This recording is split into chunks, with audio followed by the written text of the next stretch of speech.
এক পরিশ্রমিক কৃষকের গল্প। বাংলার এক ছোট্ট গ্রামে বাস করত হরিদাস নামের এক গরিব কৃষক।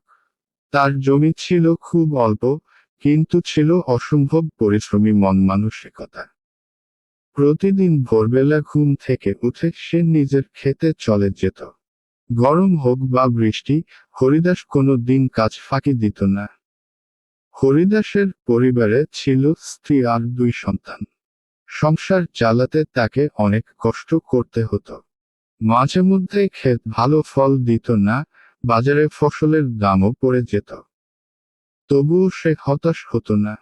বলতো, আল্লাহ পরিশ্রমের মূল্য দেন, আমি কাজ করব মন দিয়ে, বাকিটা তার হাতে। একবার টানা কয়েক মাস বৃষ্টি না হওয়ায় চারদিকে খরা দেখা দিল। গ্রামের অনেক কৃষক জমি চাষ না করে শহরে কাজ খুঁজতে চলে গেল। কিন্তু হরিদাস হাল ছাড়ল না। সে নিজের পুকুর খুঁড়ে পানি সঞ্চয় করল, ক্ষেতের চারপাশে বাঁধ তৈরি করল, আর প্রতিদিন নিজের গরু দিয়ে জমি চাষ করত। অবশেষে ধৈর্যের ফল মিলল।